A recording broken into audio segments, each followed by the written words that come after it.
সকাল 10টা। তরু বসে আছে। ওসমান সাহেব তরুর উপন্যাস পড়ছেন।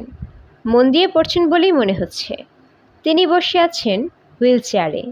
তরু বসেছে তার পাশেই বেতের চেয়ারে। সে ক্রমাগত পা দোলাচ্ছে। মাঝে মাঝে পা লেগে যাচ্ছে হুইল চেয়ারে। ওসমান সাহেব তাকাচ্ছেন তরুর দিকে। তরু সরু গলায় বলছে, সরি। কিছুক্ষণ পর তরু কাজটা আবার করছে। এতে মনে হতে পারে হুইল চেয়ারে পা লাগানোর কাজটা তরু ইচ্ছে করেই করছে। জানালা গলে রোদ এসে ঘরে ঢুকছে। বাতাসে খোলা পর্দা কাঁপছে বলে রোদের পাশে ছায়া কাঁপছে। তরুর দৃষ্টি রোদের দিকে।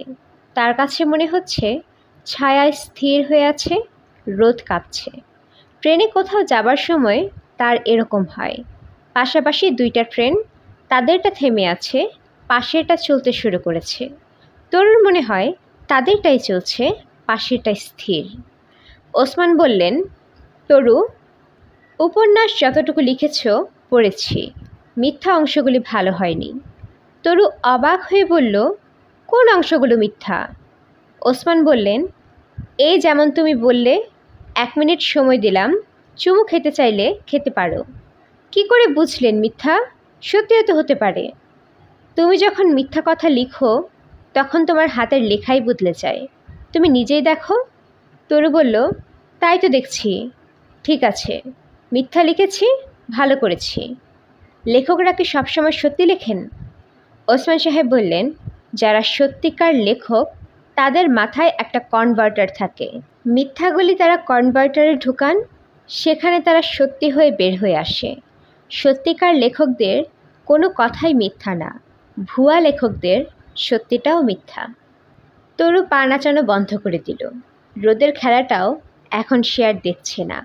ওসমান সাহেব বললেন, কথা শুনে মেজাজ খারাপ হচ্ছে? হচ্ছে। ওসমান বললেন, মেজাজ খারাপ যখন হচ্ছেই তখন আরেকটু মেজাজ খারাপ করে দিই। তরু বলল, দিন। তোমার লেখায় কোনো প্লট নেই। লেখা পড়ে মনে হয় মাঝি নেই এমন একটা নৌকায় বসে আছো। বাতাস নৌকাকে যেদিকে নিয়ে যাচ্ছে সেদিকেই যাচ্ছ।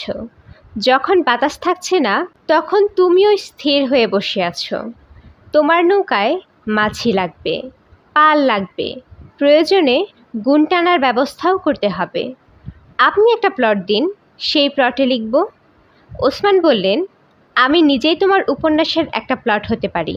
একজন পঙ্গু মানুষ ছাদের চিলে কোঠায় থাকে, হুইল চেয়ারে ঘোরে, চরিত্র হিসেবে ইন্টারেস্টিং। তার জীবনে প্রেম নিয়ে আসো।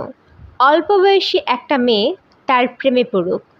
তরু বলল, অল্প বয়সী একটা মেয়ে পঙ্গু লোকের প্রেমে পড়বে কোন দুঃখে? ওসমান বললেন, অল্প বয়সী মেয়ের প্রেম যুক্তি নির্ভর হয় না, হয় আবেগ নির্ভর। লোকটির ডিসেবিলিটি তার চোখে পড়বে না, তার চোখে পড়বে লোকটির মেন্টাল অ্যাবিলিটি, লোকটির মানসিক সৌন্দর্য।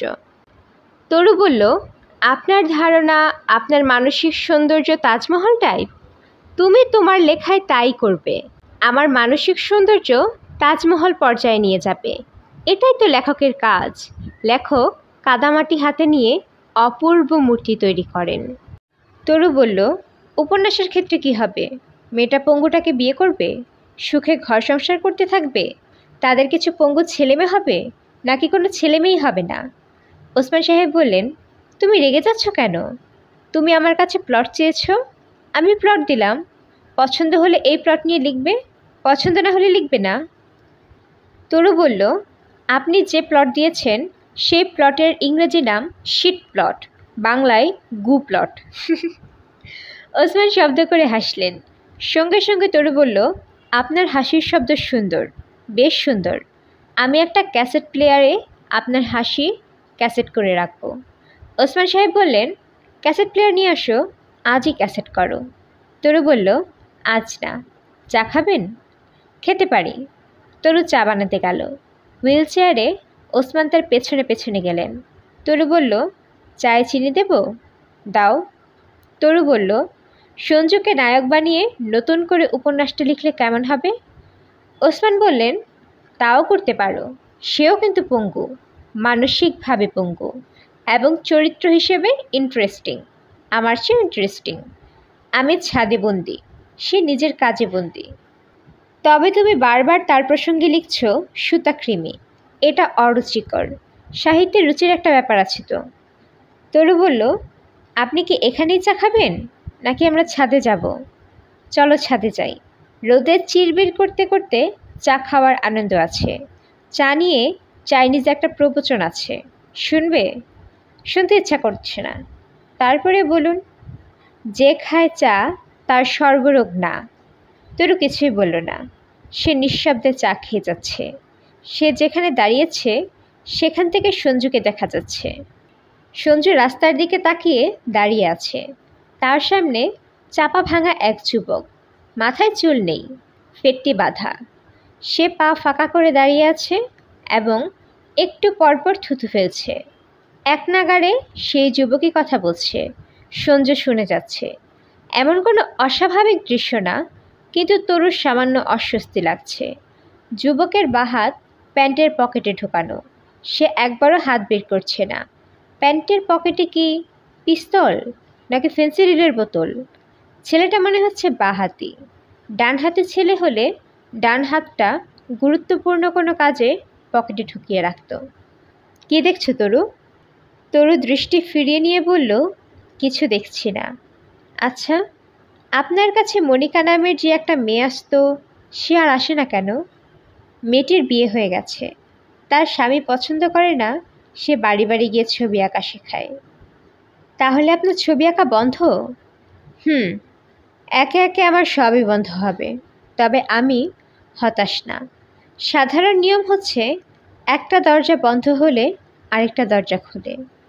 আপনার কোন দরজাটা খুলেছে? এখনও বুঝতে পারছি না। বুঝতে পারলে তোমাকে বলবো। তরু বলল, একটা ডিটেকটিভ উপন্যাস লিখলে কেমন হয়? Sherlock Holmes type. বাড়িতে খুন হবে, ডিটেকটিভ সূত্র ধরে ধরে খুনিকে বের করে ফেলবেন। মহিলা ডিটেকটিভ? ঠিক ধরেছেন, মহিলা ডিটেকটিভ। খুনটা কি তোমাদের বাড়িতে হবে? হ্যাঁ, এমন একজন খুন করবে যে সব সন্দেহের ঊর্ধ্বে। সে কে? তরু বলল, মনে করুন আমিই খুন করলাম, আবার আমিই সূত্র ধরে ধরে অপরাধী খুঁজে বের করলাম। ওসমান সাহেব বললেন, সূত্র ধরে ধরে তোমাকে অপরাধী খুঁজে বের করতে হবে কেন? তুমি তো জানোই কি অপরাধী। তোমার সূত্র খোঁজাটা হাস্যকর হবে না? হবে। ওসমান সাহেব চায়ের কাপ নামিয়ে সিগারেট ধরাতে ধরাতে বললেন, এক কাজ করো, তোমার বাবাকে ক্রিমিনাল বানিয়ে দাও। তিনি তার 2 স্ত্রীকে খুন করেছেন। কেউ কোনোদিন তা ধরতে পারেনি। তার মেয়ে সূত্র খুঁজে খুঁজে। তরু ওসমান সাহেবের কথা শেষ হবার আগেই কঠিন গলায় বলল, আপনি একজন সিক পারসন। একজন সিক পারসনের মাথাতে এ ধরনের গল্প আসে। শারীরিকভাবে যারা পঙ্গু তারা মানসিকভাবেও পঙ্গু। ওসমান সাহেব কিছু বলতেই যাচ্ছিলেন, তার আগেই তরু ছাদ থেকে নেমে গেল। সিঁড়ির গোড়ায় তরুর বাবা আব্দুল খালেক দাঁড়িয়ে আছেন। তার হাতে কানকোয়ে দড়ি বাঁধা প্রায় 3 ফুট সাইজের একটা জীবন্ত বোয়াল।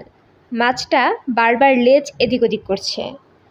খালেক হাসি মুখে বললেন, এত বড় বোয়াল আগে দেখেছিস? Seen before? তরু বলল, না। এর সারা শরীর ভর্তি চর্বি। বিলের মাছ, ফিশ অফ দ্য বিল। বিলের মাছ কি করে বুঝলে? কালো রং। বিলের মাছের রং কালো হয়, নদীর মাছ হয় সাদা। এই মাছ আজ তুই রাঁধবি। You R cooking. তরু বলল, বাবা ভুলভাল ইংরেজি বলবে না, শুনতে খুবই খারাপ লাগে। বিলের মাছ আমি রাঁধব না, মাছটা নষ্ট হবে। আমি রাঁধতে পারি না। তুই কোনো চিন্তা করবি না, আমি ডিরেকশন দেব। তুমি রাঁধতে জানো? অবশ্যই জানি, দিনের পর দিন রেঁধেছি। তুই রান্নার জন্য মেন্টাল প্রিপারেশন নিয়ে নে, আমি মাছ কাটিয়ে আনছি। খালেক মহাব্যস্ত ভঙ্গিতে বের হয়ে গেলেন। তরুর সঙ্গে সঙ্গে ছাদে উঠে গেল। ওসমান ঠিক আগের জায়গাতেই আছেন, চোখ বন্ধ করে গায়ে রোদ মাখাচ্ছেন। তরুর পায়ের শব্দে চোখ মেললেন। তরু বলল, আপনি তো সর্ববিদ্যা বিশারদ, মাছ রাঁধতে পারেন? কি মাছ? বোয়াল মাছ। সাইজ কি? বিশাল সাইজ। ওসমান বললেন, বোয়াল মাছের প্রধান সমস্যা তার আষ্টে গন্ধ। অন্য মাছের চেয়ে বোয়াল মাছের আষ্টে গন্ধ বেশি। এই গন্ধ দূর করার জন্যে প্রথমেই সামান্য লবণ এবং লেবু দিয়ে মাছটাকে কচলে আষ্টে গন্ধ বের করে ফেলবে। কয়েকবার গরম পানি দিয়ে ধুবে। তারপর যেহেতু মাছের সাইজ বড়, মাংসের মশলা কিছু লাগবে। তরু বলল, পুরো রেসিপি বলুন, আমি আজ বোয়াল মাছ রাঁধব। পাতিলে তেল দেবে। তেল যখন গরম হবে তখন পেঁয়াজ বাটা দেবে। পেঁয়াজ বাটা ভাজা ভাজা হবার পর সামান্য হলুদ, শুকনা মরিচ দেবে। খুব সামান্য জিরা বাটা দিতে পারো, বড় মাছ বলেই জিরা বাটা। সামান্য আদা বাটা, 4 চামচের 1 চামচ মেথি দিলে ফ্লেভার সুন্দর আসবে। মশলা কষানো হলে এরপর মাছ দেবে। কিছুক্ষণের মধ্যেই মাছ সিদ্ধ হয়ে যাবে। তখন ধনেপাতা দিয়ে হাঁড়ির মুখ বন্ধ করে চুলা বন্ধ করে দিতে হবে। লবণ লাগবে না? অবশ্যই লাগবে, তবে বোয়াল মাছ কিছুটা লবণাক্ত, লবণ কম দিতে হবে। এই রান্নাতে যদি জোড়াসাঁকোর ঠাকুরবাড়ির ফ্লেভার দিতে চাও তাহলে 4 চামচের আধা চামচ চিনি দিতে পারো। ঠাকুরবাড়ির মহিলারা ঝাল খাবারে চিনি মেশানো শুরু করেছিলেন। অনেকেই তাদের অনুসরণ করে। আমার মতে চিনি না মেশানোই ভালো।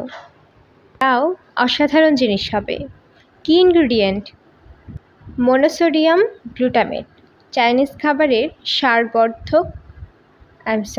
স্লিপ অফ টাং, স্বাদবর্ধক হিসেবে ব্যবহার করা হয়। টেস্টিং সল্ট বলে। তরু বলল, আপনি রান্না শিখলেন কোথায়? ওসমান বললেন, বই পড়ে। যারা বেড়াতে যেতে পারে না তারা ভ্রমণের বই পড়ে, যারা রাঁধতে পারে না তারা রান্নার বই পড়ে। তরু বলল, ভাত ঝরঝরা করার উপায় কি? আমি রান্না করলেই একটার গায়ে আরেকটা ভাত লেগে যায়। ওসমান সাহেব বললেন, প্রতিটা চাল একটা একটা করে আলাদা সিদ্ধ করবে, তারপর একত্র করে পরিবেশন করবে। ঠাট্টা করলেন? হ্যাঁ, করলাম। আগের রেসিপিটা কি ঠাট্টা নাকি রিয়েল? আগেরটা রিয়েল। আমি সাধারণত ঠাট্টা করি না। পঙ্গুরা ঠাট্টা তামাশার ব্যাপারে খুবই সাবধান। তরুর বাবা আগ্রহ করে বোয়াল মাছ খেলেন এবং বিস্মিত হয়ে বললেন, তুই এত ভালো রান্না কার কাছে শিখেছিস? আমি আমার লাইফে এত ভালো রান্না বোয়াল মাছের ঝোল কখনো খাইনি। তরু বলল, বাবা বেশি বেশি হচ্ছে না? খালেক বললেন, বেশি বেশি হচ্ছে না, কম কম হচ্ছে। তোকে গোল্ড মেডেল দেয়া দরকার, রান্নায় স্বর্ণপদক। মেডেলে কি বোয়াল মাছের ছবি আঁকা থাকবে? ঠাট্টা না, আমি সিরিয়াস। সত্যি আমি তোকে একটা গোল্ড মেডেল দেব। তুই কি মাংস রান্না করতে পারিস? খাসির মাংস রান্না করতে পারবি? চেষ্টা করে দেখতে পারি। আচ্ছা বাবা, মায়ের রান্নার হাত কেমন ছিল? খালেক বললেন, সে যা রাঁধত সবই অখাদ্য। সেই অখাদ্য রান্না নিয়ে কিছু বললে মুখ ভোঁতা করে রাখত। তরু বলল, তোমার কি তখন ইচ্ছা করতো মুখে বালিশ চাপা দিয়ে মেরে ফেলি? খালেক খাওয়া বন্ধ করলেন। এটা কেমন কথা? তরু বলল, কথার কথা বললাম। খালেক বললেন, এটা কী ধরনের কথার কথা? তোর সমস্যাটা কি? কোনো সমস্যা নেই। সমস্যা অবশ্যই আছে। সমস্যা ছাড়া কেউ এ ধরনের কথা বলে না। সরি বাবা। সবসময় সরিতে কাজ হয় না। এমন একটা ভয়ঙ্কর কথা তোর মাথায় এলো কীভাবে? তরু বলল, বাবা আমি একটা ডিটেকটিভ উপন্যাস লিখেছি। সেখানে এক ভদ্রলোক তার প্রথম স্ত্রীকে খুন করে দ্বিতীয় বিয়ে করেন, তারপর দ্বিতীয় স্ত্রীকেও খুন করেন। সারাক্ষণ উপন্যাসের প্লট নিয়ে ভাবি তো, এই জন্যই মুখ ফসকে বলে ফেলেছি। খালেক কিছুক্ষণ চুপ করে থেকে বললেন, তোর ডিটেকটিভ উপন্যাস লেখার দরকার কি? লেখালেখি হচ্ছে মাথার পোকা।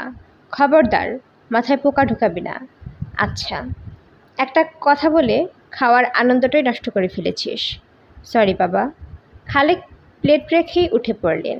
দ্বিতীয় মাছের পেটিটা তিনি মাত্র নিয়েছেন, এখনও মুখেই দেননি। এতে তরুর খুব যে মন খারাপ হলো তাও না। সে নিজে মাছ খেলো না, তার গা দিয়ে বোয়াল মাছের বোটকা গন্ধ বের হচ্ছে।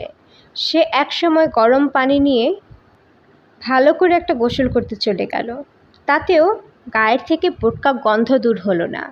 দুপুরে সে কিছুই খেলো না। দুপুরে তার ঘুমানোর অভ্যেস নেই, তবে ছুটির দিনে সে কিছুক্ষণ বিছানায় গড়াগড়ি করে।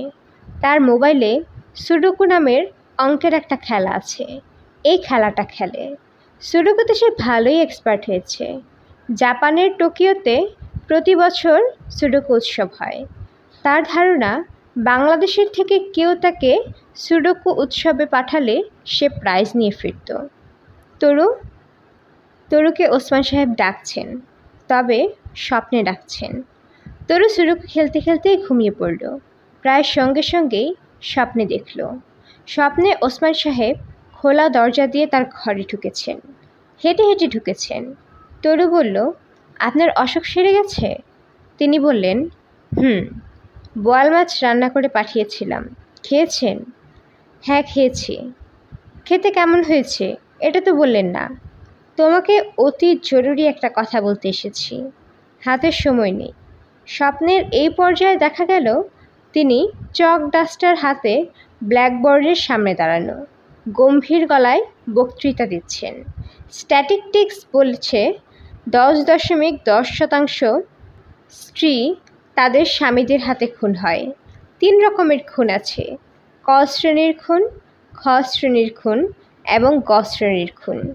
ক শ্রেণীর খুন হচ্ছে অনিচ্ছাকৃত, স্বামীর ধাক্কা খেয়ে স্ত্রী উল্টে পড়ে মাথায় ব্যথা পেলেন, সেখান থেকে রক্তক্ষরণজনিত কারণে মৃত্যু।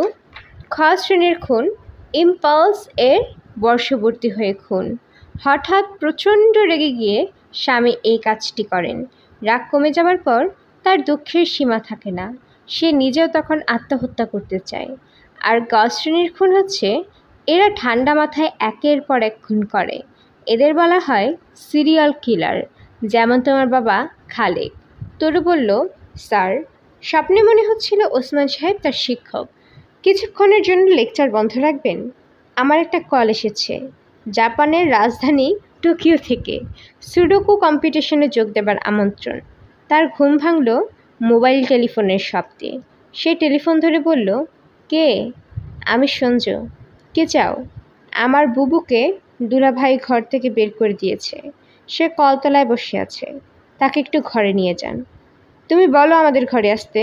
সঞ্জু ফুপাতে ফুপাতে বলল, বুবুর গায়ে কোনো কাপড় নাই, বুবুকে উনি ন্যাংটা করে ঘর থেকে বের করে দিয়েছেন। কি বলছো এসব? সত্যি কথা বলছি। একটা চাদর নিয়ে কলতলায় যান। তরু চাদর নিয়ে কলতলায় গিয়ে দেখে সঞ্জুর বোন সম্পূর্ণ নগ্ন অবস্থায় জড়সড় হয়ে বসে আছে, থরথর করে কাঁপছে। সে চোখ বড় বড় করে তাকিয়ে আছে। তার দৃষ্টিতে গভীর লজ্জাবোধের বাইরেও কিছু আছে যা চট করে ব্যাখ্যা করা যায় না। তরু চাদর দিয়ে মহিলাকে ঢেকে দিল। তরু বলল, আপনি ঘরে আসুন। মহিলা তাকালেন। তরুর কথা বুঝতে পারলেন বলে মনে হলো না। সঞ্জুকে দেখা যাচ্ছে, সে কলতলায় দক্ষিণে পেয়ারা গাছের নিচে দাঁড়িয়ে। সে তাকিয়ে আছে গেটের দিকে। কলতলায় কী ঘটছে সে জানে না, এরকম একটা ভঙ্গি। তরু আবার বলল, আসুন। ভদ্রমহিলা নড়ে উঠলেন, কিন্তু আগের মতোই জড়সড় হয়ে বসে রইলেন। সঞ্জু পেয়ারা গাছের নিচ থেকে বলল, বুবু যাও, ওনার সঙ্গে যাও। বেশিরভাগ দিন খালেক বাসায় খেতে আসেন না। দুপুরবেলাটা ব্যবসা বাণিজ্যের জন্য কঠিন সময়। জটিল সমস্যার সমাধান হয় দুপুরে। মানুষ যখন ক্ষুধার্ত থাকে তখন। ঝামেলা মিটিয়ে মানুষ তখন খেতে বসতে চায়। ক্ষুধার্ত মানুষ ঝামেলা নিতে পারে না। খালেক নিয়ম করে রেখেছেন, বড় ধরনের ঝামেলা ছাড়া তিনি দুপুরে বাসায় থাকবেন না।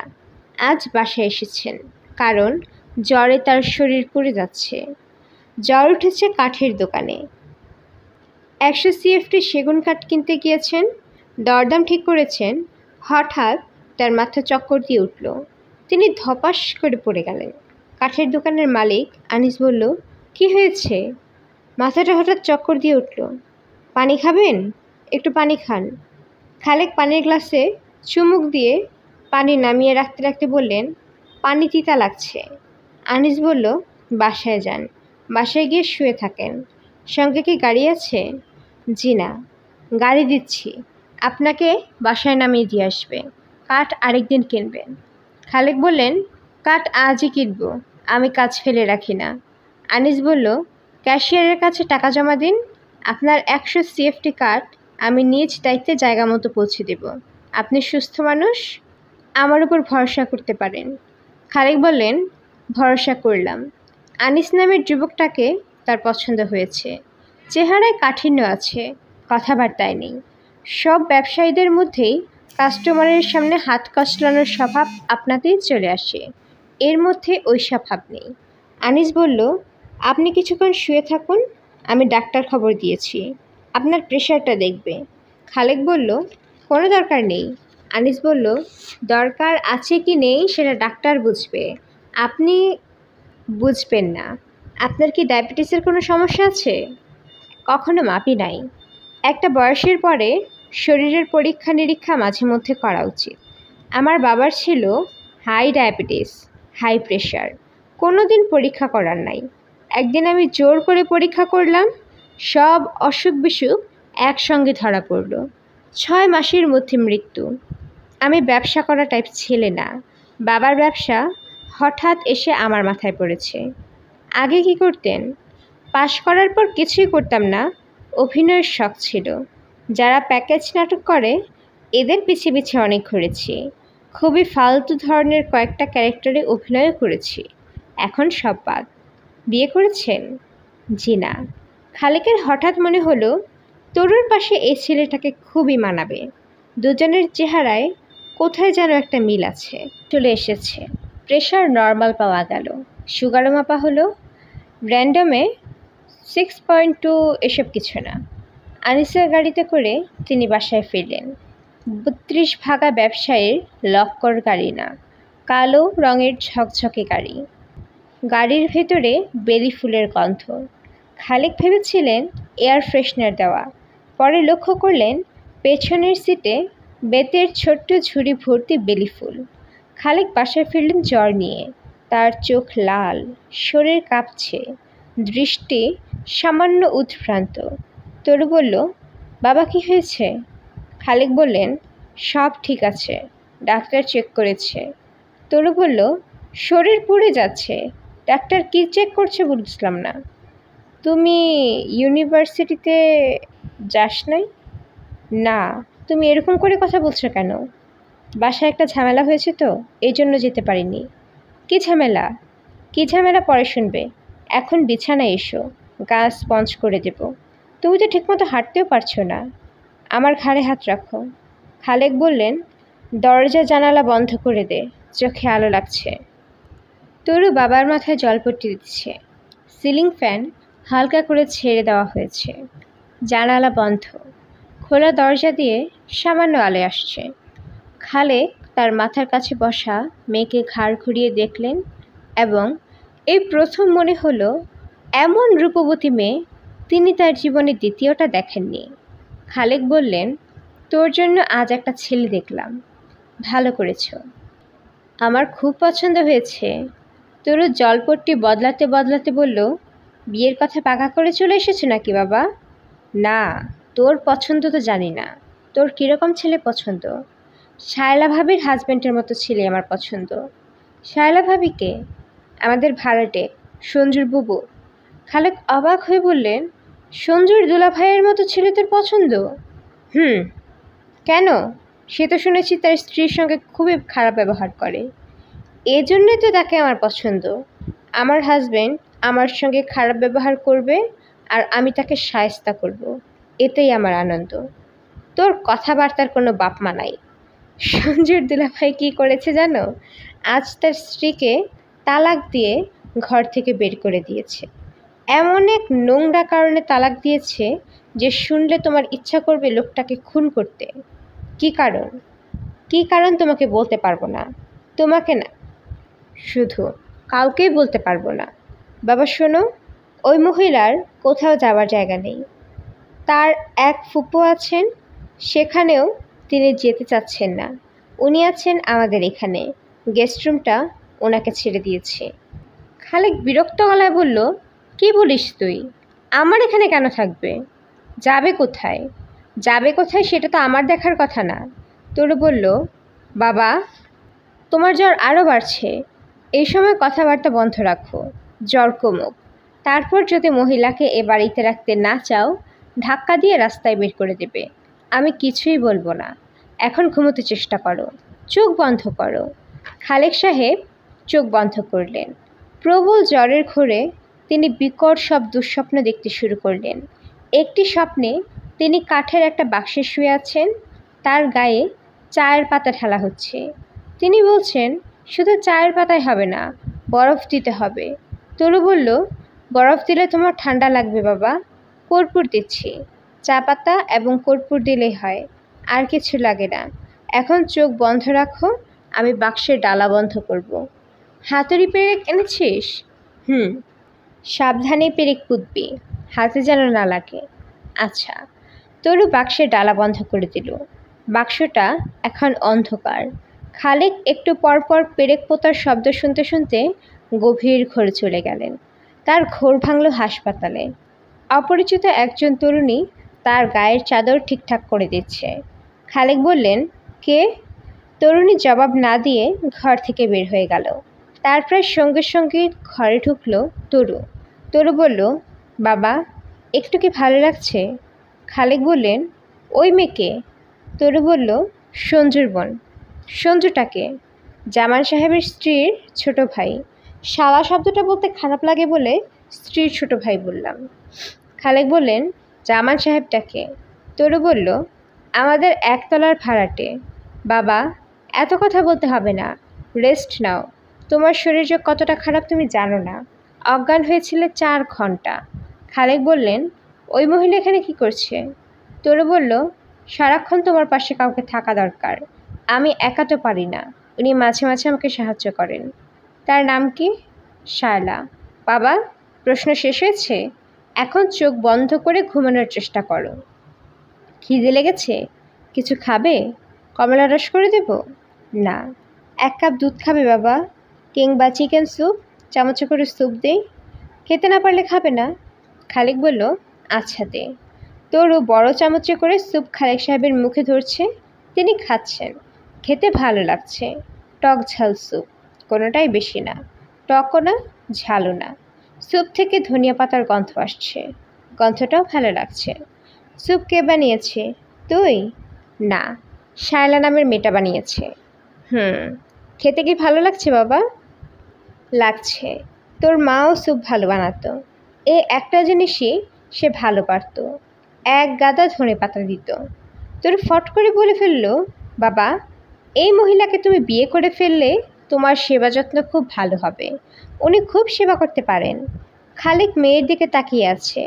তার নিজের মেয়ে এই ধরনের কথা তার বাবাকে বলতে পারে, তা তিনি স্বপ্নেও চিন্তা করেননি। তার উচিত এই মুহূর্তে মেয়ের গালে কষে একটা চড় লাগানো। চড় না দিতে পারলেও কঠিন কঠিন কিছু কথা বলা দরকার। কথা বলার সুযোগ হলো না। শায়লা ঘরে ঢুকেছে, সঙ্গে ডাক্তার। ডাক্তার ব্লাড প্রেশার দেখার জোগাড় করছে। খালেক অস্বস্তি নিয়ে শায়লার দিকে তাকালেন। মেয়েটার রূপবতী, তবে নাক মোটা। তরুর মায়েরও নাক মোটা ছিল। তার দ্বিতীয় স্ত্রী তরুর খালার, তার নাকও মোটাই ছিল। এই মেয়েটার নাকও মোটা। তার কপালে কি শুধু মোটা নাকের মেয়ে? খালেক চমকে উঠলেন। এসব তিনি কি ভাবছেন? অসুখে ভুগে কি তার মাথাটা খারাপ হয়ে গেছে নাকি? সুস্থ মাথায় কেউ তো এরকম ভাবতে পারে না। তরুর লেখা ডায়েরি। পঙ্গু চাচার মানে ওসমান সাহেবের পরামর্শ আমার পছন্দ হয়েছে। ঠিক করেছে ডিটেকটিভ উপন্যাসই লিখব। নির্ভেজাল একজন মানুষ এবং অতি ভালো মানুষ বলা যায়, এমন মানুষের হাতে খুন হয়েছেন 2 জন তরুণী। তারা 2 বোন। এই 2 জন ভদ্রলোকের স্ত্রী ছিলেন। ছোট বোনের গর্ভে একটি মেয়ে জন্মায়। মেয়েটিকে ভদ্রলোক অত্যন্ত পছন্দ করেন। এই মেয়েটি হত্যা রহস্যের সমাধান করে। আমি কিছু খোঁজ খবর নেওয়া শুরু করি। বড় মামাকে টেলিফোন করি। তিনি থাকেন রাজশাহীতে, ফিশারিতে কাজ করেন।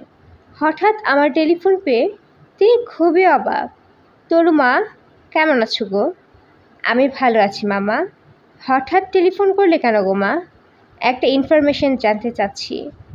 আচ্ছা মামা, আমার মা কিভাবে মারা গিয়েছিলেন? তুই তো জানিস কিভাবে মারা গেছেন। জানি, হার্ট ফেল করেছেন। বাবা ঘুম থেকে উঠে দেখেন তার প্রাণপ্রিয় পত্নী চেগায় পড়ে আছে। এইভাবে কথা বলছো কেন মা?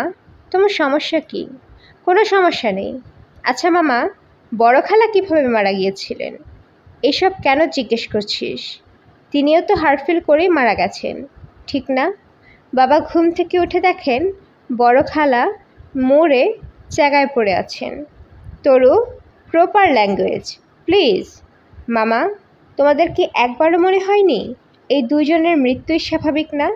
Stop it. মামা, এরকম কি হতে পারে না যে বাবা এই দুই মহিলাকেই খুন করেছেন? তোমার আমার কথা ভেবে চুপ করে গেছে। পুলিশ বাবাকে ধরে নিয়ে গেলে আমার কী গতি হবে এটা ভেবে তোমরা কিছুই বলনি। তরু, মাথা থেকে উদ্ভট চিন্তাভাবনা দূর করো। আচ্ছা, যা দূর করলাম। এখন বলো, তুমি কখনোই আমাদের বাসায় আসো না, এর কারণ কি? নানি যেন আসেন না। মা আসবে কীভাবে? মা তো মারা গেছেন। যখন বেঁচে ছিলেন তখনও তো আসেননি। আমাকে দেখতে ইচ্ছে করলে গাড়ি পাঠাতেন, গাড়ি আমাকে নিয়ে যেত। তরু, কোনো কারণে কি তোমার মন টন খারাপ? আমার কাছে চলে আসো, কয়েকদিন থাকবে। তোমাকে নিয়ে পদ্মার পাড়ে ঘুরবো, পদ্মার চরে ক্যাম্প ফায়ার করব। তোমার মামির সঙ্গে কথা বলবে? মামির সঙ্গে কথা বলতে ইচ্ছা করছে না মামা। আজে বাজে চিন্তা করবে না, খবরদার। এই পর্যন্ত লেখার পর তরুকে উঠতে হলো, কারণ বাসায় আনিস নামের কে যেন এসেছে। কার্ড পাঠিয়েছে। কার্ডে লেখা আনিসুর রহমান, বিএ অনার্স, শৌখিন অভিনেতা, টিভি, বেতার এবং চলচ্চিত্র। তরু ভেবেই পাচ্ছে না একজন শৌখিন অভিনেতা তার কাছে কি চায়। ভদ্রলোকের বুদ্ধিবৃত্তি নিম্ন পর্যায়ের বলেই মনে হচ্ছে। শৌখিন অভিনেতার ভিজিটিং কার্ড ছাপায় এবং নামের শেষে বিএ অনার্স লিখবে কী জন্যে? বিএ অনার্স কী এমন বিদ্যা যে কার্ডে ছাপিয়ে জাহির করতে হবে? তরুকে দেখে আনিসুর রহমান বিএ অনার্স উঠে দাঁড়ালো।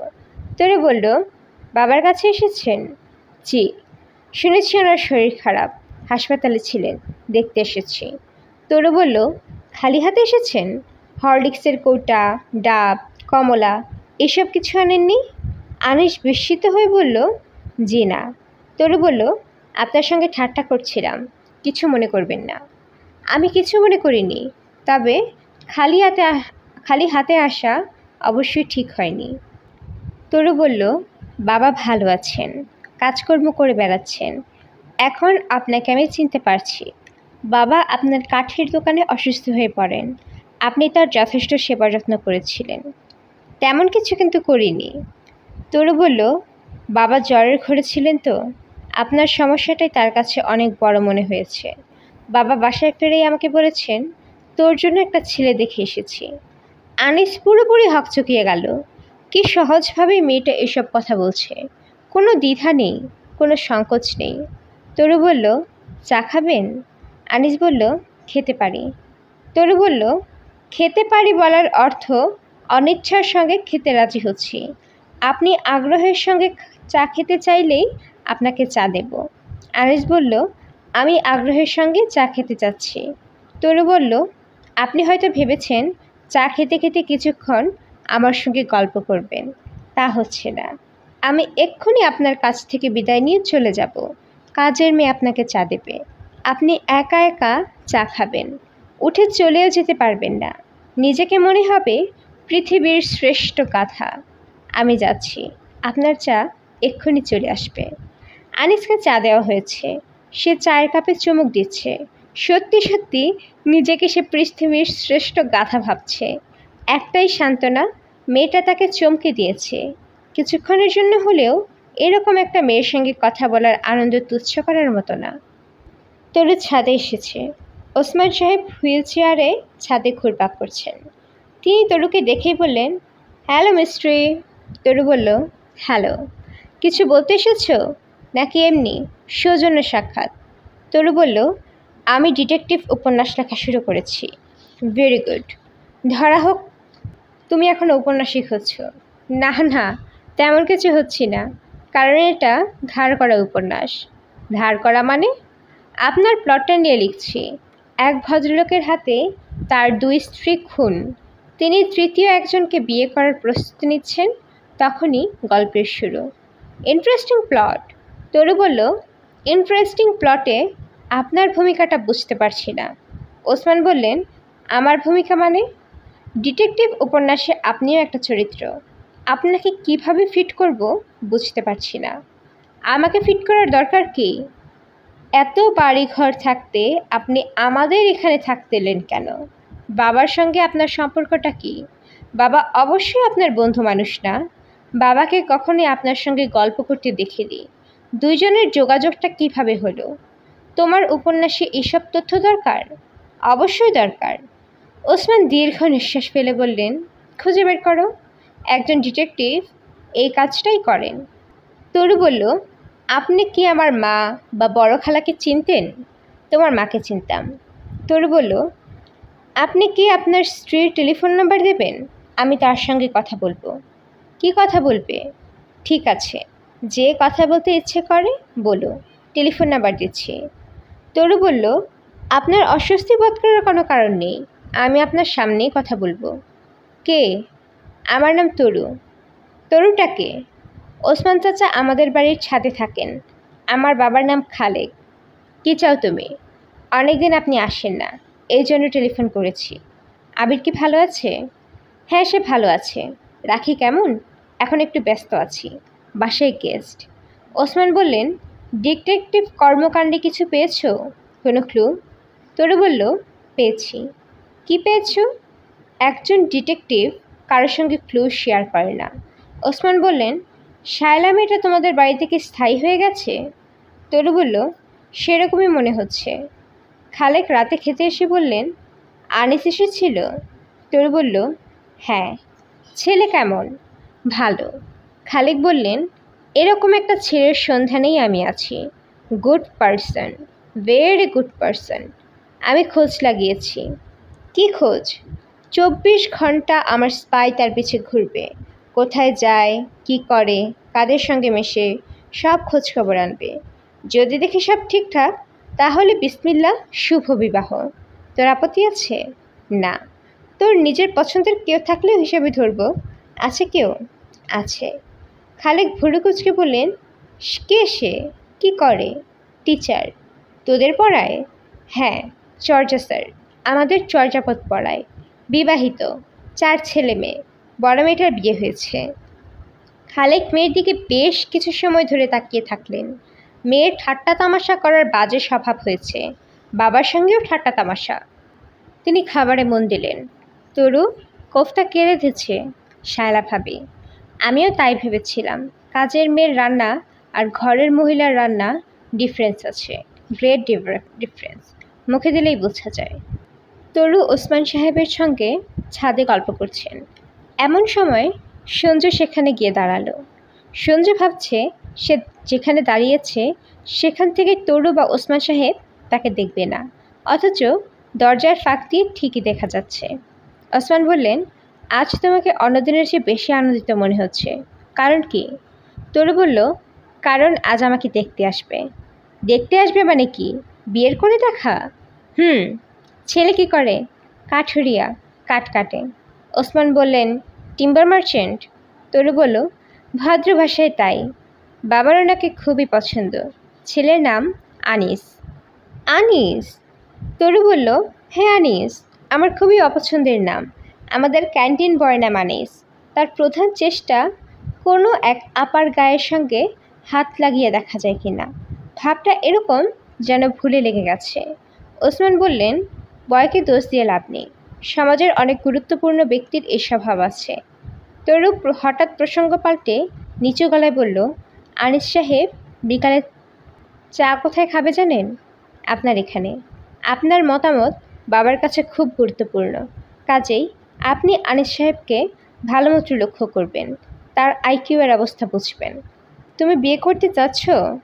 চাচ্ছি। ভালো ঔপন্যাসিকের বিয়ের অভিজ্ঞতা দরকার। সত্যি সত্যি ঔপন্যাসিক হবার জন্য বিয়ের অভিজ্ঞতা চাচ্ছ?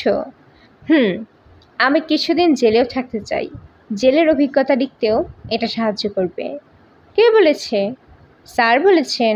যে স্যার চর্যাপদ পড়ান, ডক্টর আখলাক। তার নিকনেম হলো ছোকছোক স্যার। তিনি মেয়ে দেখলেই ছোকছোক করেন। টিউটোরিয়াল মেয়েরা সবসময় তার কাছে বেশি নম্বর পায়। মেয়েদের জন্যই তো ভালোই।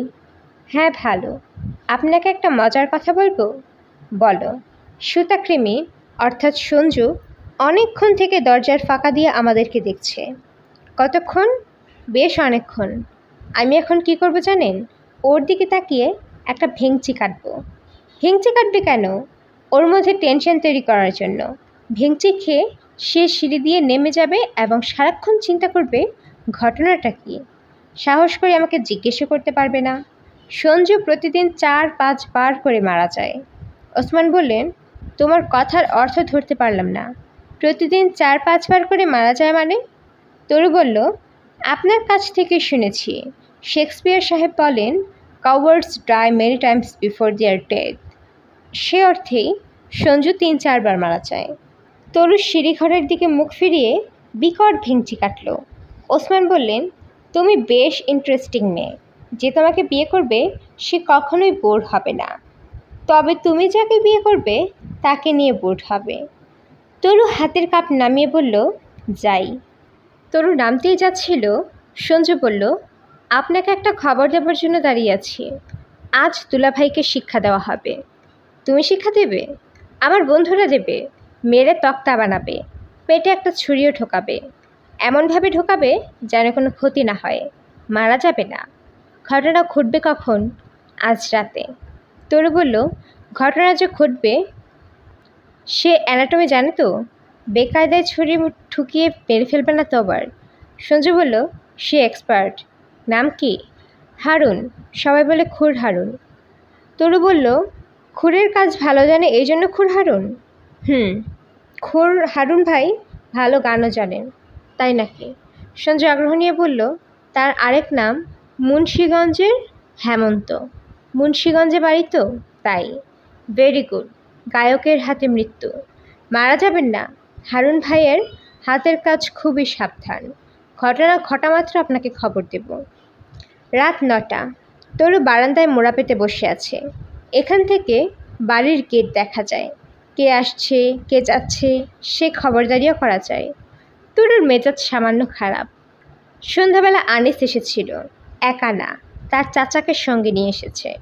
তরুকে তাদের এতই পছন্দ হয়েছে যে চাচা মিয়া পাঞ্জাবির পকেট থেকে আংটি বের করে নিমিষেই তরুর হাতে পরিয়ে দিয়েছেন। সবাই হাত তোলেন, দোয়া হবে। নাটকীয় দোয়া। দোয়ার মধ্যে গলা কাঁপানো বক্তৃতা আছে, অশ্রুজল আছে। দোয়া শেষ হবার পর ওসমান বললেন, মেয়ে দেখা অনুষ্ঠানে আমরা সবসময় কিছু ভুল করি। আনিসের চাচা, তার নাম কবিরুল ইসলাম, চোখ সরু করে বললেন, কি ভুল করি? ওসমান বললেন, পকেটে করে একটা আংটি নিয়ে যাই।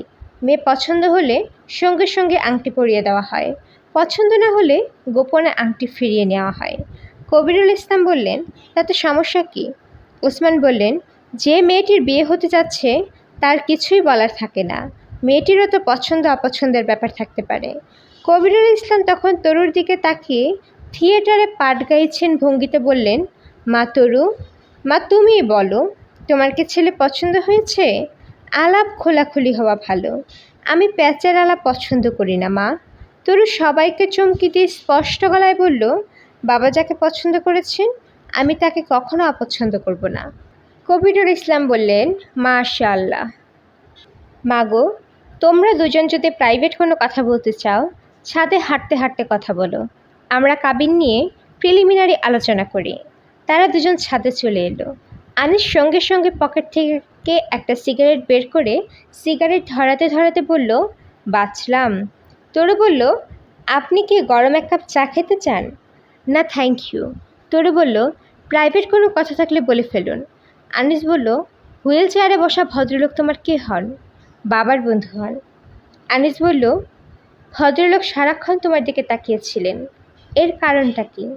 তরু বলল, আপনি সারাক্ষণ ওই ভদ্রলোকের দিকে তাকিয়েছিলেন, এর কারণটা আগে বলুন। আমি সারাক্ষণ তাকিয়েছিলাম, তোমাকে কি বলল? আপনি সারাক্ষণ তাকিয়ে না থাকলে কি করে বুঝলেন উনি সারাক্ষণ আমার দিকে তাকিয়েছিলেন? আনিস বলল, তুমি মনে হচ্ছে কথার খেলা পছন্দ করো। তরু বলল, হ্যাঁ করি। আনিস বলল, আমি যে সিগারেট খাচ্ছি সব ধোয়া যাচ্ছে তোমার দিকে, সমস্যা হচ্ছে না তো? তরু সহজ গলায় বলল, আমি নন স্মোকার হলে সমস্যা হতো, আমিও সিগারেট খাই। বলো কি? এমন চমকে উঠলেন কেন? যে জিনিস ছেলেরা খেতে পারে তা মেয়েরাও খেতে পারে। আমাকে একটা সিগারেট দিন। আনিস বিস্মিত গলায় বলল, সত্যি সিগারেট খাবে? হ্যাঁ খাবো। হঠাৎ ছাদে যদি কেউ আসে, এলে দেখবে আমরা দুজন পাশাপাশি দাঁড়িয়ে সিগারেট ফুঁকছি। আনিস সিগারেটের প্যাকেট বের করলো। তরু সহজ ভঙ্গিতে সিগারেট নিয়ে ধরালো, লম্বা টান দিয়ে বলল, বাবার বন্ধু ওই পঙ্গু মানুষটার নাম ওসমান। তিনি একা থাকেন। কালে ভাদ্রে তার স্ত্রী তাকে দেখতে আসেন। আর্ট কলেজের এক তরুণী তাকে ছবি শেখাতো, তার বিয়ে হয়ে গেছে, সেও আসে না। জৈবিক কারণেই এখন এই বৃদ্ধ যে কোনো তরুণীর দিকে মুগ্ধ চোখে তাকাবে, তাই না? আনিস বলল, তুমি এসব কী বলছো? তরু বলল, উনি কেন অপলক দৃষ্টিতে আমার দিকে তাকিয়েছিলেন সেটা ব্যাখ্যা করলাম।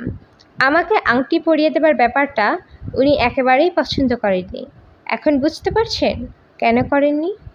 আনিস বলল, বুঝতে পারছি। তুমি অদ্ভুত মেয়ে। আমি একজন ঔপন্যাসিক। ঔপন্যাসিকরা কিছুটা অন্যরকম হন, এটাই স্বাভাবিক। ঔপন্যাসিক মানে? তুমি উপন্যাস লিখছো নাকি? একটা ডিটেকটিভ উপন্যাস লিখছি। ছাপা হয়েছে? না, বিয়ের পর স্বামীর পয়সায় ছাপব। প্রকাশকরা নতুন লেখকের লেখা ছাপে না। আনিস ইতস্তত করে বলল, কিছু মনে করো না। আমাকে কি তোমার পছন্দ হয়েছে? তরু বলল, না। না কেন? আপনার সঙ্গে বিয়ে হলে আপনি আমাকে সিগারেট খেতে দেবেন না। কেউ আমার দিকে তাকালে ঈর্ষায় চলে যাবেন। আপনার সঙ্গে জীবনযাপন হবে যন্ত্রণার। আমাকে আরেকটা সিগারেট দিন। ভ্যাবলার মতো তাকিয়ে থাকবেন না। আমি সুনীল গঙ্গোপাধ্যায়ের মতো চেইন স্মোকার। সুনীল গঙ্গোপাধ্যায়কে চেনেন তো? কবি এবং ঔপন্যাসিক। আনিস বলল, এখন সিগারেট খাওয়া ঠিক হবে না। যে কোনো মুহূর্তে চাচা বের হয়ে আসবেন। সিগারেট হাতে তোমাকে দেখলে ধাক্কার মতো খাবেন। আপনি ধাক্কা খাচ্ছেন না? কিছুটা তো খাচ্ছি। তরু হাসি হাসি মুখে বলল, আংটিটা খুলে দেব? আংটি খুলে দিই। গোপনে পকেটে করে নিয়ে চলে যান। আনিস কিছু বলার আগেই তার চাচা বের হয়ে এলেন। আনন্দিত গলায় বললেন, মাগো যাই, মোটামুটি সব ফাইনাল করে গেলাম, বাকি আল্লাহর ইচ্ছা। তরু ঘড়ি দেখল। তার হাতে ঘড়ি নেই, মোবাইল ফোন। মোবাইল ফোন টিপে ঘড়ি দেখা। এখন বাজছে 11:20। সঞ্জুর দুলাভাইকে গেট খুলে বাসায় ফিরতে দেখা যাচ্ছে। তার এক হাতে দড়িতে বাঁধা কিছু সাগর কলা, অন্য হাতে ব্রাউন পেপারের ব্যাগ। তার পেটে কেউ ছুরি বসায়নি। কিছুক্ষণের মধ্যেই সঞ্জু উপস্থিত হলো। তরু বলল, ঘটনা তো ঘটেনি। সঞ্জু বলল, আগামী বুধবার ঘটবে। আজ হারুন ভাইয়ের একটা জরুরি কাজ পড়ে গেছে। তরু বলল, বুধবারে ঘটনা ঘটবে তো? অবশ্যই। ওনাকে কিছু খরচ দিয়েছি, 1000 টাকা দিয়েছি। বিয়ে ঠিক হয়ে যাবার পর খালেক মেয়েকে তরু ডাকছেন না, ভালো নামে মিষ্টি করে ডাকছেন মা শামসুন্নাহার। মেয়ের সঙ্গে তিনি আগের চেয়ে অনেক বেশি সময় নিচ্ছেন। বাইরে গেলে টেলিফোন করছেন। ঘুমোতে যাবার আগে মেয়ের ঘরে বসে পান খাচ্ছেন। তরু নিজেও বাবার সঙ্গে পান খাচ্ছেন। তরু রাতে পান খাওয়ার একটা নিয়ম দিয়েছেন, নৈশকালীন পান উৎসব। পান উৎসবের কথাবার্তা যা হয় সবই বিয়ের নিয়ে। খালেকের মাথায় মেয়ের বিয়ের নানান পরিকল্পনা নিয়ে মেয়ের সঙ্গে কথা বলতে তার ভালো লাগে। তখন তাকে যথেষ্ট উত্তেজিত মনে হয়, যদিও তরু বেশিরভাগ পরিকল্পনাই বাতিল করে দেয়। শামসুন্নাহার, মা চলো বাপ বেটি মিলে কলকাতা যাই। তরু বলল, এই গরমে কলকাতা যাব কেন? বিয়ের বাজার করব। তোর শাড়ি, জামাইয়ের জন্য পাঞ্জাবি, স্যুটের কাপড়। শাড়ি, পাঞ্জাবি, স্যুটের কাপড় সব তো দেশেই পাওয়া যায়। খামাখা কলকাতা যাবার দরকার কি? সবাই তো যায়, আমি এর মধ্যে নেই। না গেলে দেশে কেনাকাটা শুরু করে দে। সময় তো বেশি নাই, কাল থেকে শুরু কর। কাল দিন ভালো, বৃহস্পতিবার। তরু বলল, আচ্ছা শুরু করব। বিয়ের জন্যে সিদ্দিক বাবুর্চিকে খবর দিয়েছি। তার মতো ভালো কাচ্চি পাক ভারত মহাদেশে কেউ রাখতে পারে না। কাচ্চি বিরিয়ানি খাবো না বাবা। কী খেতে চাস? খাসির রেজালা, মুরগির রোস্ট, গরুর ঝাল মাংস থাকবে? থাকুক। কিছু বুড়ো আছে বিয়েবাড়ির রেজালা পোলাও খেতে চায় না, তাদের জন্য সাদা ভাত, সবজি, ডাল, মুরগির ঝোল। ঠিক আছে না? ঠিক আছে।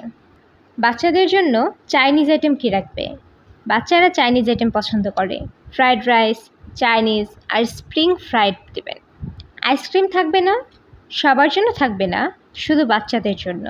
সবাইকে আইসক্রিম খাওয়ানো পুষবে না। খালেক নিজেই 10-12টা দাওয়াতের কার্ড দেখে একটা ছাপিয়ে নিচ্ছে। কার্ডের ছবি একটা ঘড়ি পরা ছেলের হাত সোনার চুড়ি পরা একটা মেয়ের হাত ধরে আছে। দুজনের হাত থেকে ফুলের একটা মালা ঝুলছে। এখানেই শেষ না, 2 হাতের উপর রঙিন প্রজাপতি উঠছে। প্রজাপতির ডানায় লেখা শুভ বিবাহ। আনিস নামের যুবকটির সঙ্গে একদিন তরু চাইনিজ খেয়ে এসেছে।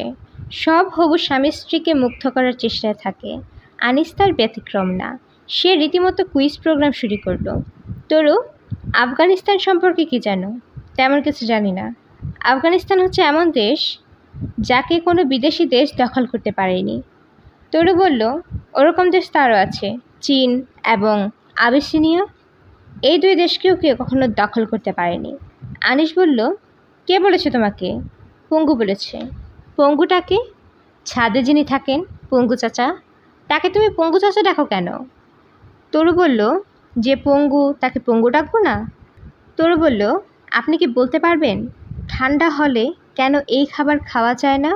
কোন খাবার? চাইনিজ খাবার। কেন? তরু বলল, চাইনিজ খাবারে মনোসোডিয়াম গ্লুটামেট নামের লবণ দেওয়া থাকে। ঠান্ডা হলে লবণটা জমাট বেঁধে যায়, খাবারের স্বাদ নষ্ট করে দেয়। আনিস বলল, কে বলেছেন? তোমার পঙ্গু চাচা? তিনি কি তোমার টিচার নাকি? জ্ঞানী মানুষ সবারই টিচার। আনিস বলল, আমি কেন জানি না মোটামুটি নিশ্চিত হয়ে যাচ্ছি যে তুমি বিয়েটা ভেঙে দেবার চেষ্টা করছো। সরাসরি বলো, তুমি কি চাও বিয়েটা হোক? না। কারণ কি? ওই পঙ্গু বুড়ো, সিন্দাবাদের ভূত? হ্যাঁ, চা দিতে বলুন। দুপুরে খাবারের পর আমি সবসময় চা খাই। আনিস গম্ভীর মুখে চায়ের অর্ডার দিল। তরু বলল, আপনি তো কিছুই খাননি। আনিস বলল, আমার খাবার নিয়ে তোমাকে চিন্তা করতে হবে না, চা শেষ করো, চলো তোমাকে বাসায় নামিয়ে দিই। তরু, আরেকটা কথা শোনো, বিয়ে কিন্তু আমি ভাঙবো না। বিয়ে ভাঙতে হলে তোমাদের ভাঙতে হবে। তরু বলল, আমি একজন বুড়ো মানুষের প্রেমে হাবুডুবু খাচ্ছি, এটা শুনেও বিয়ে ভাঙবেন না? আনিস বলল, না, কারণ তুমি বুড়োর প্রেমে খাবি খাওয়ার মেয়ে না। আমার সঙ্গে জটিল খেলা শুরু করেছ। আমি যথেষ্ট বেকুব বলে খেলাটা ধরতে পারছি না। ভালো কথা, তোমার ওই ছেলের সঙ্গে আমার কাছে এসেছিল। কোন ছেলে? সঞ্জু, নাম সঞ্জু। 2টা ছবি নিয়ে উপস্থিত। একটাতে তুমি বুড়োটার কোলে বসে আছো, আরেকটাতে বুড়ো তোমার গলা জড়িয়ে ধরে আছে। ফটোশপের কাজ, খুবই খারাপ হয়েছে, দেখে বোঝা যায় নকল ছবি। ছবি দেখার পর আপনি কি করলেন? আমি ওই ছেলের গায়ে ঠাস করে একটা চড় দিলাম। সে সঙ্গে সঙ্গে স্বীকার করলো। কোন দোকান থেকে করিয়েছে ফটোগ্রাফের কাজটা তার নামও চোখের পানির সাথে বলে দিল। নাকের পানি চোখের পানিতে একাকার কাণ্ড। আপনি তো মহাগুন্ডা। মহাগুন্ডা না, ছোটোখাটো গুন্ডা। চলো উঠি। তরু বলল, আপনার তাড়া থাকলে আপনি চলে যান, আমি আরও কিছুক্ষণ বসবো। পরপর 4 কাপ চা খাবো। এদের চাটা খুব ভালো হয়েছে। আপনি এই ফাঁকে আমার গল্পটা পড়ে ফেলুন। তরু চা খাচ্ছে। বিরক্ত মুখে আনিস গল্প পড়তে শুরু করেছে। গল্পের নাম সিন্দাবাদের দৈত্য না, নাম মুন্সিগঞ্জের হেমন্ত। 18-19 বছরের একটা ছেলে যে হেমন্তের মতো গান গায়, কন্ট্রাক্টে মানুষের পেটে ছুরি বসিয়ে দেয়। রাত 3টা, ঝড় বৃষ্টি হচ্ছে। তরুদের বাসার সামনে আধমরা কাঁঠাল গাছের ডাল মরাত করে ভেঙে উঠল। ভাঙা ডাল পড়ল ড্রাইভার দারওয়ানদের একতলার টিনের চালে। তাদের হইচই এবং বজ্রপাতের শব্দে খালেক জেগে উঠলেন। ইলেকট্রিসিটি নেই, চারদিক ঘন অন্ধকার, শুধু তরুর ঘরে মোমবাতি জ্বলছে। খালেক মেয়ের ঘরের দরজায় ধাক্কা দিলেন। ব্যাকুল গলায় বললেন, তরু মা, কী হয়েছে রে? টেনশনের কারণে তিনি ভুলে গেলেন যে মেয়েকে তিনি ইদানিং পোশাকি নামে শামসুন নাহার ডাকছেন। তরু দরজা খুলল, হাই তুলতে তুলতে বলল, তেমন কিছু হয়নি বাবা, ঝড়ে কাঁঠাল গাছের একটা ঢাল ভেঙে পড়েছে। এখন আর হয়েছে ওর শব্দ আসছে না, কাজেই সব ঠিকঠাক। পশ্চিম রণাঙ্গন শান্ত। খালেক বিস্মিত হয়ে বলল, পশ্চিম রণাঙ্গন শান্ত মানে? এটা একটা উপন্যাসের নাম, লেখক জার্মান, তার নাম এরিখ মেরিয়ার রিমার্ক।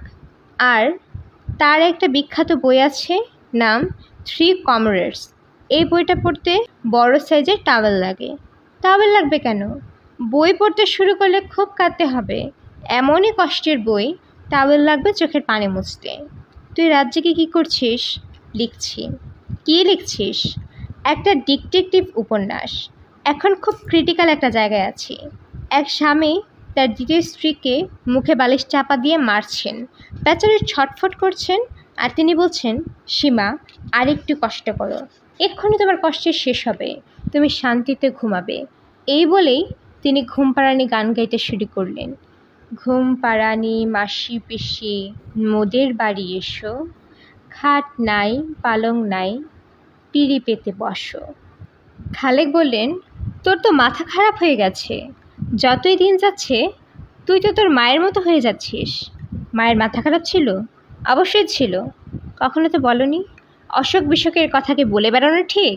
তাছাড়া আমি নিজেও শুরুতে ধরতে পারিনি। তরু বলল, বাবা, আমার ঘরে এসো, কিছুক্ষণ গল্প করি। চা খাবে? চা বানিয়ে আনি। চা খেতে খেতে বাপ বেটিতে গল্প। তরু বললেন, এসো না বাবা, এসো। খালেক বললেন, শামসুন্নাহার, তোমার আচার আচরণ আমার কাছে মোটেই ভালো মনে হচ্ছে না। তরু বলল, বাবা, আমাকে শামসুন্নাহার ডাকার আর প্রয়োজন নেই। আমার বিয়ে ভেঙে গেছে। আনিস সাহেব বিয়ে ভেঙে দিয়েছেন। বলিস কি? গত পরশু না চাইনিজ খেতে গেলি? উল্টাপাল্টা কী করেছিস? তেমন কিছু করিনি, তবে ওনার ধারণা আমি ডেঞ্জারাস মেয়ে। আমাকে বিয়ে করলে পদে পদে বিপদে পড়তে হবে।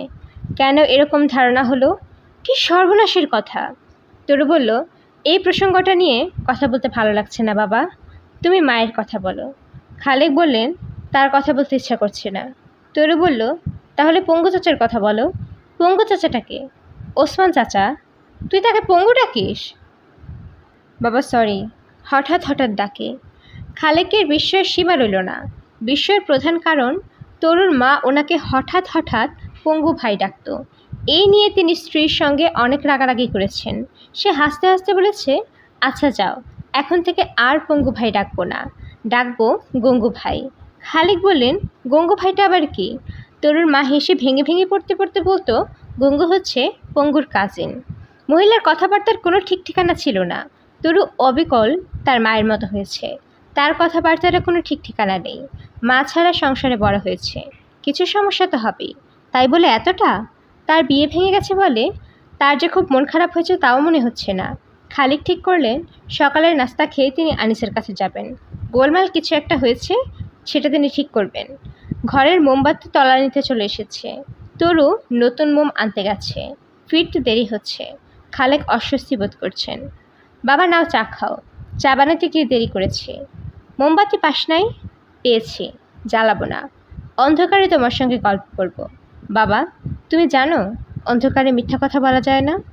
জানি না তো। কে বলেছে? সাইকিয়াট্রিস্টরা বলেছেন। পুলিশের যাবতীয় ইন্টারোগেশন এই কারণেই রাতে হয়। চা খেলে রাতের ঘুমের দফা রফা হবে। তারপরেও খালেক চায়ে চুমুক দিচ্ছেন। মোম নিভে গেছে। হঠাৎ অন্ধকার হবার জন্যই কি বৃষ্টির শব্দ জোরে শোনা যাচ্ছে? তোর বলল, বাবা, তোমার কাছে একটা ইনফরমেশন চাই। মামার বাড়ির কেউ কখনো এ বাড়িতে আসেন না কেন? খালেক বললেন, সেটা তারা জানে কেন আসেন না। তাদেরকে কোলে করে এই বাড়িতে আনার আমার কোনো দরকার নেই। আমি তাদের খাইও না, পড়িও না। মোমবাতি জ্বালা। মোমবাতি ছাড়া অন্ধকারে ঘরে বসে থাকতে ভালো লাগছে না, নিজেকে চোর চোর লাগছে। তোর মোমবাতি জ্বালালো, আর তখনই বসার ঘরের দরজায় ডাকাত পড়ার মতো শব্দ হতে লাগলো। দরজা ভেঙে ফেলবার মতো অবস্থা। খালেক উঠে গেলেন। মোমবাতি হাতে পেছনে পেছনে গেল তরু। দরজা খুলে দেখে সঞ্জু তার বোনকে নিয়ে এসেছে। বোন থরথর করে কাঁপছে, অপ্রকৃতস্থির মতো তাকাচ্ছে, তার মুখ দিয়ে ফেনা ভাঙছে। খালেক বললেন, কি হয়েছে? সঞ্জু বলল, দুলাভাই মারা গেছেন। কি সর্বনাশ! কখন মারা গেছেন? সঞ্জু বলল, কখন মারা গেছেন জানি না, এইমাত্র মোবাইলে খবর এসেছে কে যেন তার পেটে ছুরি মেরেছে। লোকজন ধরাধরি করে হাসপাতালে নিয়ে গেছে, সেখানে মারা গেছেন। খালেক হতভম্ব গলায় বললেন, ইন্না লিল্লাহি ওয়া ইন্না ইলাইহি রাজিউন। ড্রাইভারকে গাড়ি বের করতে বলো, চলো হাসপাতালে যাই। ধৈর্য ধরো, বিপদে ধৈর্যের মতো আর কিছুই নাই। ইলেকট্রিসিটি চলে এসেছে। বৃষ্টি থামেনি। তরু বারান্দায় ইজি চেয়ারে বসে বৃষ্টি দেখছে। 4টার মতো বাজে। কিছুক্ষণের মধ্যেই সকাল হবে। তরু ঠিক করেছে বারান্দায় বসেই আজ সকাল হাওয়া দেখবে। একজন ঔপন্যাসিকের সকাল হাওয়া দেখাটা খুব জরুরি। যে কখনো সকাল হাওয়া দেখেনি সে ঔপন্যাসিক হতে পারবে না। তার ঘুম 9টার আগে ভাঙেই না। রবীন্দ্রনাথ নিশ্চয়ই সূর্য ওঠার আগেই ঘুম থেকে উঠতেন। আয়োজন করে জোড়াসাঁকোর ঠাকুর বাড়ির বারান্দায় বসে সূর্য ওঠা দেখতেন। কিছুক্ষণ ঝিম ধরে বসে থেকে বিখ্যাত সব কবিতা লিখতেন, যেগুলো পাঠ্য হয়ে যেত। আজিয়ে প্রভাতে রবির কর, কেমনে পশিল প্রাণের পর, কেমনে পশিল গুহার আধারে প্রভাত পাখির গান। টেলিফোন এসেছে। তরু টেলিফোনের বোতাম টিপে বলল, হ্যালো কে? ওপাশ থেকে ধরেছেন লেখক স্যার। তার থমথমে গলা। তিনি বললেন, তরু, তুমি কেন এই কাজটা করলে? তরু বলল, কোন কাজটা স্যার? কোন কাজটা তুমি জানো না, স্টুপিড মেয়ে? গালাগালি করছেন কেন স্যার? লেখকের মুখে গালাগালি মানায় না। লেখকেরা মিষ্টি করে কথা বলবেন। স্যার, আপনি কল্পনা করুন রবীন্দ্রনাথ ঠাকুর কারোর উপর রাগ করে বলছেন, হ্যাঁ শালা দূর হ, তখন কেমন লাগবে? তরু, তুমি অতিরিক্ত চালাক সাজার চেষ্টা করছো। তোমাকে দোষ দিচ্ছি না। এই সময়কার তরুণী মেয়েদের জেনারেল স্টাইল অতিরিক্ত চালাকি করা। তারা বন্ধুবান্ধবদের সামনে অবলীলায় বলবে, 5 মিনিট অপেক্ষা করো, আমি মুততে গেলাম বলে বাথরুমে ঢুকবে এবং ভাববে অতি স্মার্ট একটা কাজ করা হলো। ঠিক বলেছেন স্যার। শোনো তরু, আমাকে উদ্ধার করো। আমার স্ত্রী যে কী সমস্যা তৈরি করেছে এবং ভবিষ্যতে কি ভয়ঙ্কর কাজকর্ম করবে তোমার কল্পনাতেও নেই। আমার অনুরোধ, তুমি আমাকে উদ্ধার করো। কিভাবে উদ্ধার করব? আমার স্ত্রীকে বলবে সবই তোমার সাজানো। তুমি একবার আমাকে প্রেম নিবেদন করেছিলে, আমি তখন খুব খারাপ ব্যবহার করেছিলাম বলেই তুমি এভাবে শোধ নিয়েছ। বললেই বিশ্বাস করবে? অবশ্যই বিশ্বাস করবে। বিশ্বাস না করার জন্য তো বলছি না, বিশ্বাস করার জন্য সে অপেক্ষা করছে। বিশ্বাস করা ছাড়া তার আর কোনো সেকেন্ড অপশন নেই। স্যার, আমি আজ দিনের মধ্যেই বলবো। Thank you from my bottom of my heart. Taru যেটা করেছে সেটা হচ্ছে, তার চর্যাপদ স্যার তাকে হোটেলে ডেকেছিল, আর এই ইনফরমেশনটা সে তার স্ত্রীকে দিয়েছে। সে কখন যাচ্ছে, কখন বের হবে, সবই তার স্ত্রী জানত। এবং তরু যখন সেখানে উপস্থিত হয়েছে, সেখানে স্যারের স্ত্রীও উপস্থিত হয়েছে, আর গণ্ডগোলটা সেখানেই লেগেছে। তরুর বাবা বাড়ি ফিরে এসেছে। তরু বাবাকে চা এনে দিল, মগ ভর্তি চা। তরু বলল, আরাম করে চা খাও বাবা, গিজার কাজ করছে না, চুলায় পানি গরম হচ্ছে, 10 মিনিট পরেই গোসল করতে পারবে। এই 10 মিনিট আমার সঙ্গে গল্প করো। কি গল্প করব? পঙ্গু চাচা তোমার বাড়িতে থাকেন কেন? তার এত টাকা পয়সা, অনেক টাকা পয়সা আমি জানি, ভালোই আছে, তারপরেও এখানে পড়ে আছেন কেন? এই ব্যাপারটা বলো। খালেক বললেন, আজকের দিনে এসব কথা কেন তুলছিস? তরু বলল, প্রায়ই তুলতে চাই, তোলা হয় না। অনেকগুলো খটকা নিয়ে বড় হয়েছি তো বাবা, খটকা ভালো লাগে না। কি খটকা? এই যেমন পঙ্গু চাচা এত জায়গা থাকতে তোমার বাড়ির ছাদে থাকেন কেন? এটা ছাড়াও আরও খটকা আছে। আর কি? মায়ের এবং খালার দুজনের মৃত্যুদিন তুমি ঘটা করে করো, মিলাদ হয়, কাঙালি ভোজ হয়, এবং তোমার বিখ্যাত তওবা অনুষ্ঠান হয়। তওবার বিষয়টা আমি বুঝতে পারি না। তওবা কেন? তুমি কি বড় কোনো পাপ কাজ করেছো? ভালো কথা, পানি মনে হয় গরম হয়ে গেছে, তুমি গোসল করতে চাও। খালেক বাথরুমের দিকে রওনা হলেন। তিনি অপ্রকৃতস্থের মতো পা ফেলছেন। একতলা থেকে শায়লার চিৎকার করে কান্নার আওয়াজ আসছে। তার ঘরের দরজা জানালা বন্ধ, তারপরেও আওয়াজ আসছে। বন্ধ দরজার সামনে সঞ্জু মোড়ায় মাথা নিচু করে বসে আছে। মৃত মানুষের বাড়িতে আত্মীয় অনাত্মীয় অনেকের ভিড় থাকে। এ বাড়ি খালি। দুপুরে ভাড়া করা ট্যাক্সি করে 2 মহিলা এসেছিলেন। অল্প কিছুক্ষণ থেকেই সেই ট্যাক্সিতেই বিদায় নিয়েছেন। তরু বারান্দা থেকে সঞ্জুকে ইশারায় ডাকল। সঞ্জু আসছে। তার হাঁটার ভঙ্গি দেখে মনে হচ্ছে নিতান্ত অনিচ্ছায় আসছে। সঞ্জু মাথা নিচু করে তরুর সামনে দাঁড়িয়ে আছে, একবারও চোখ তুলে তাকাচ্ছে না। তরু বলল, মুন্সিগঞ্জের হেমন্তবাবুর খবর কি? উনি ভালো আছেন? সঞ্জু জবাব দিল না। তরু বলল, ঘটনা কি সেই ঘটিয়েছে? সঞ্জু এই প্রশ্নেরও জবাব দিল না। তরু বলল, তোমার আপা একা একা কাঁদছেন, তুমি কাঁদছ না, এটা কেমন কথা? কান্নাতেও সঙ্গী লাগে, আপার সঙ্গে কাঁদো, নকল কান্না হলেও কাঁদো, তাতে আপার কিছুটা শান্তি পাবেন। সঞ্জু চলে যাচ্ছে, তার ভাবভঙ্গি দেখে মনে হচ্ছে সে কাঁদবে, শরীর ফুলে ফুলে উঠছে। তরু আনিসকে টেলিফোন করলো, মিষ্টি করে বলল, আমি তরু। আনিস বলল, কি ব্যাপার? আপনি কি আমাকে ছোট্ট একটা কাজ করে দেবেন? কি কাজ? আমার স্বামী হিসেবে 5 মিনিট অভিনয় করতে পারবেন? আনিস বলল, রহস্য করবে না, কি বলতে চাও পরিষ্কার করে বলো। ওই দিন যে লেখক স্যারের কাছে গিয়েছিলাম তার কাছে আবার যাব, আপনাকে নিয়ে যাব, আপনাকে দেখিয়ে লেখক স্যারকে বলবো যে উনি আমার হাজব্যান্ড, আমরা দুজন আপনার দোয়া নিতে এসেছি, তারপর দুজন মিলে তাকে কদমবুসি করব। আনিস কঠিন গলায় বলল, তোমার কোনো পাগলামির সঙ্গে আমি যুক্ত থাকতে চাচ্ছি না, তুমি দয়া করে আমাকে আর টেলিফোন করবে না। জি আচ্ছা। আংটিটা ফেরত নিতে আসবেন না? আংটি তুমি নর্দমায় ফেলে দাও। তরু বলল, এমন কঠিনভাবে কথা বলছেন কেন? সম্পর্ক শেষ হয়ে গেলে যে কঠিনভাবে কথা বলতে হয় তা তো আমি জানতাম না। আমরা বন্ধুর মতো থাকতে পারি, আপনার যে কোনো সমস্যায় আমি থাকবো, আমার সমস্যায় আপনি থাকবেন। আনিস বলল, তোমার কি ওই লেখকের কাছে যেতেই হবে? তরু বলল, হ্যাঁ। আনিস বলল, কখন? বিকাল 4টা থেকে 5টার মধ্যে। আনিস বলল, ঠিক আছে, আমি আসছি, স্বামীর ভূমিকায় অভিনয় করতে আসব। তরু বলল, সত্যিকারের স্বামী হয়ে গেলে কেমন হয়? প্রথমে আমরা দুজনে কাজী অফিসে গেলাম, বিয়ে করলাম, সেখান থেকে গেলাম লেখক স্যারের কাছে, আপনাকে পরিচয় করিয়ে দিলাম, উনি আমার হাজব্যান্ড। এর একটা বড় সুবিধা আছে। কি সুবিধা? লেখক স্যারকে মিথ্যা কথা বলতে হলো না। লেখকদের কাছে মিথ্যা বললে পাপ হয়। আমি জানি আপনি রাজি না, কিন্তু একটা কথা বললে আপনি সঙ্গে সঙ্গে রাজি হয়ে যাবেন। আনিস অবাক হয়ে বলল, কী এমন কথা যেটা বললে আমি সঙ্গে সঙ্গে রাজি হয়ে যাব? তরু বলল, কথাটা খুবই অসাধারণ। আনিস বলল, শুনি কথাটা। তরু বলল, বলতে আমার লজ্জা লাগছে, তারপরেও বলি। আমি রাতে যখন ঘুমোতে যাই তখন আমার মাথার বালিশের পাশে একটা বালিশ রেখে দিই এবং কল্পনা করি সেখানে মাথা রেখে তুমি শুয়ে আছো। তরুর টেলিফোন ধরে আছে, ওপাশ থেকে কেউ কথা বলছে না। পৃথিবী হঠাৎ শব্দহীন হয়ে গেছে। তরু বলল, তুমি আছো না চলে গেছো?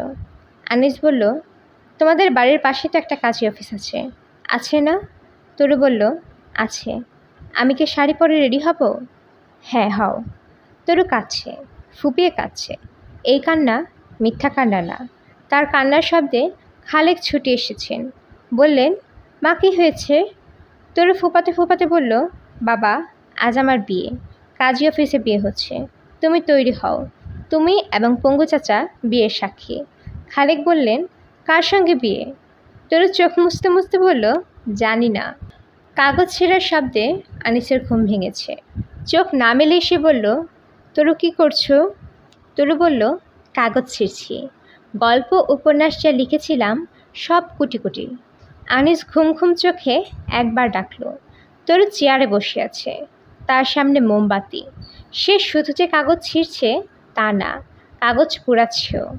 আগুন ধরিয়ে টেবিলে রাখা অ্যালুমিনিয়ামের গামলায় ফেলে দিচ্ছে। আগুনের হলুদ আভা পড়ছে তরুর চোখে মুখে। কি সুন্দরী না লাগছে তাকে, মনে হচ্ছে পৃথিবীর সব রূপ নিয়ে বসে আছে রাঙা রাজকন্যা।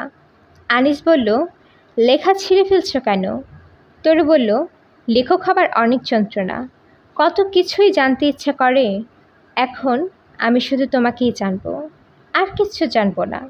বুঝতে পারছো আমার কথা? আনিস জবাব দিল না।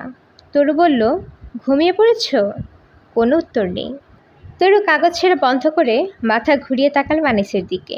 ঘুমন্ত মানুষের সঙ্গে কথা বলা খুব আনন্দের ব্যাপার। যার সঙ্গে কথা বলা হচ্ছে সে পাশেই আছে, অথচ কিছুই শুনছে না। তরু বলল, আমি নানান জটিলতায় বাস করছি, এখন জটিলতা মুক্ত জীবনযাপন করতে যাচ্ছি। কি জটিলতা জানতে চাও? বাবাকে নিয়ে জটিলতা। বাবা প্রতি বছর মা এবং খালার মৃত্যুদিনে তওবা করেন কেন? পঙ্গু চাচাকে নিয়ে জটিলতা।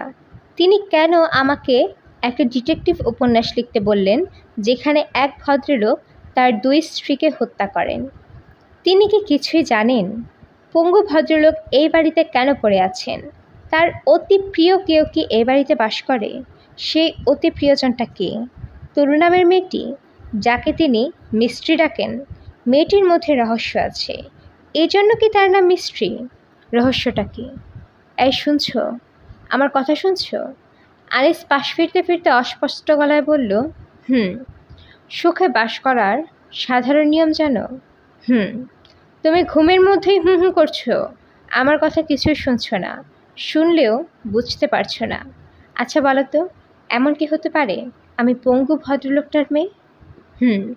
তরু বলল, সম্ভাবনা আছে। তিনি লম্বা, গায়ের রং দুধে আলতায়, আমিও তাই। একজন ঔপন্যাসিকের জন্য চমৎকার সাবজেক্ট। আমি এখন আর ঔপন্যাসিক না, কাজেই এইসব নিয়ে ভাববো না। মুন্সিগঞ্জের হেমন্ত এসেছিল, সঞ্জু তাকে এনেছিলেন গান গাইতে। তার গলা আসলেই সুন্দর, চোখ বন্ধ করলে শুনলে মনে হয় হেমন্তবাবুই গাইছেন। শিকল চরণে তার হয়েছে নূপুর। আমি মুগ্ধ হয়েছি তার গান শুনে। একবারও জিজ্ঞেস করিনি, আপনার সঙ্গে কি খুঁড়টা আছে, একটু দেখি তো। আজ দুপুরে বাবাকে দেখেছি গলা নিচু করে সঞ্জুর বোনের সঙ্গে কথা বলছেন।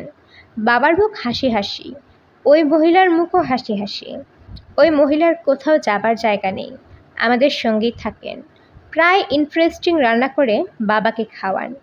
আজ দুপুরে তিনি রেঁধেছেন কলার থোড়ের বড়া। বাবা এখনো খাননি, খেলেই বলবেন অসাধারণ। আমার বাবাকে বলতে ইচ্ছা করে, বাবা তুমি কি এই মহিলাকে বিয়ে করবে? এবং কিছুদিন পর এই মহিলাও একটা পেন্টিং আমার মা এবং খালার পেন্টিংয়ের পাশে শোভা পাবে। আমি কিছুই জিজ্ঞেস করিনি। যে তরু প্রশ্ন করত সে নেই। আমি অন্য তরু। আমার চক্ষে তৃষ্ণা, ভালোবাসায় ডুবে থাকার তৃষ্ণা। ডুব দিতে হয় চোখ বন্ধ করে। আমি চোখ বন্ধ করেছি।